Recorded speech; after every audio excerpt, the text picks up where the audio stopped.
Pasal 49 sampai 55 hamba Tuhan. Yesaya pasal 49 ayat 1 sampai 7. Hamba Tuhan sebagai terang di tengah-tengah segala bangsa.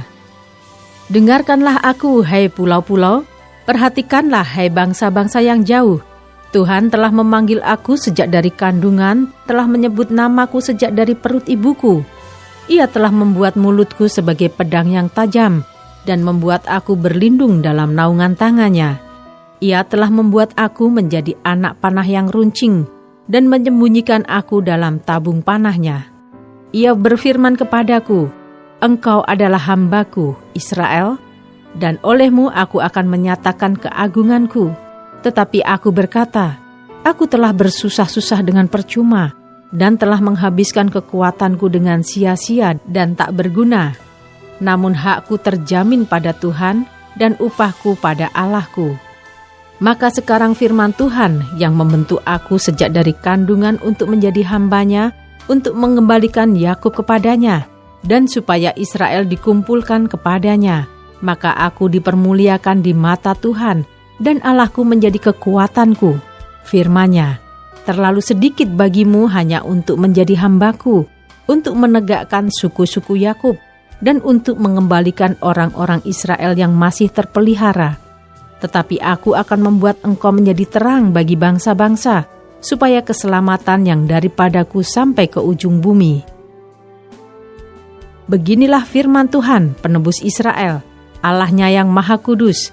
Kepada Dia yang dihinakan orang, kepada Dia yang dijijikkan bangsa-bangsa, kepada hamba penguasa-penguasa, raja-raja akan melihat perbuatanku, lalu bangkit memberi hormat, dan pembesar-pembesar akan sujud menyembah, oleh karena Tuhan yang setia, oleh karena yang Maha Kudus, Allah Israel, yang memilih engkau.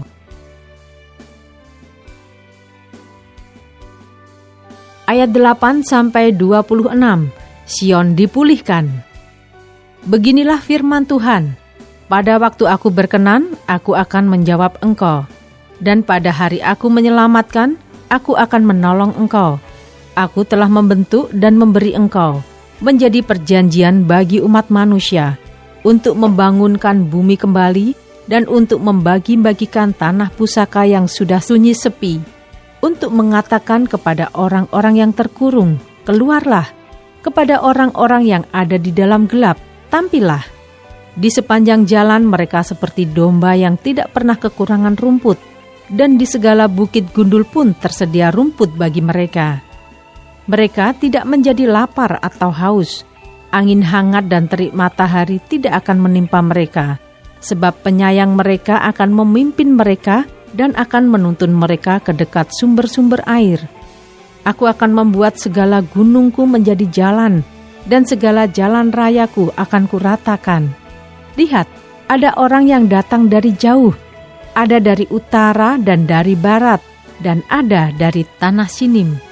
Bersorak-soraklah hai langit, bersorak-soraklah hai bumi, dan bergembiralah dengan sorak-sorai hai gunung-gunung, sebab Tuhan menghibur umat-Nya dan menyayangi orang-orangnya yang tertindas.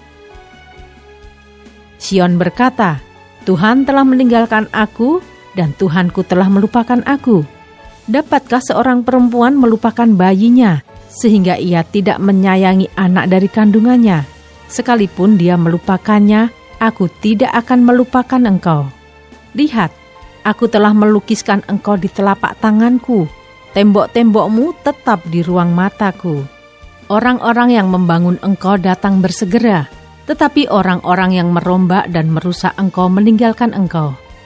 Angkatlah mukamu dan lihatlah ke sekeliling. Mereka semua berhimpun datang kepadamu. Demi aku yang hidup, demikianlah firman Tuhan. Sungguh mereka semua akan kau pakai sebagai perhiasan, dan mereka akan kau lilitkan, seperti yang dilakukan pengantin perempuan. Sebab tempat-tempatmu yang tandus dan sunyi sepi, dan negerimu yang dirombak, sungguh sekarang terlalu sempit untuk sekian banyak pendudukmu, dan orang-orang yang mau menelan engkau akan menjauh. Malahan anak-anakmu yang kau sangka hilang akan berkata kepadamu, tempat itu terlalu sempit bagiku, menyisihlah, supaya aku dapat diam di situ. Maka engkau akan berkata dalam hatimu, siapakah yang telah melahirkan sekaliannya ini bagiku? Bukankah aku bulus dan mandul, diangkut ke dalam pembuangan dan disingkirkan? Tetapi anak-anak ini, siapakah yang membesarkan mereka? Sesungguhnya aku tertinggal seorang diri, tetapi mereka ini, dari manakah datangnya? Beginilah firman Tuhan Allah. Lihat, aku akan mengangkat tanganku sebagai tanda untuk bangsa-bangsa, dan memasang panji-panjiku untuk suku-suku bangsa. Maka mereka akan menggendong anak-anakmu laki-laki, dan anak-anakmu perempuan akan didukung di atas bahunya. Maka raja-raja akan menjadi pengasuhmu, dan permaisuri-permaisuri mereka menjadi inangmu. Mereka akan sujud kepadamu dengan mukanya sampai ke tanah, dan akan menjilat debu kakimu. Maka engkau akan mengetahui bahwa akulah Tuhan, dan bahwa orang-orang yang menanti-nantikan aku tidak akan mendapat malu. Dapatkah direbut kembali jarahan dari pahlawan, atau dapatkah lolos tawanan orang gagah? Sungguh beginilah firman Tuhan, tawanan pahlawan pun dapat direbut kembali, dan jarahan orang gagah dapat lolos, sebab aku sendiri akan melawan orang yang melawan engkau, dan aku sendiri akan menyelamatkan anak-anakmu. Aku akan memaksa orang-orang yang menindas engkau memakan dagingnya sendiri, dan mereka akan mabuk minum darahnya sendiri, seperti orang mabuk minum anggur baru, supaya seluruh umat manusia mengetahui bahwa aku, Tuhan, adalah juru selamatmu dan penebusmu yang maha kuat, Allah Yakub.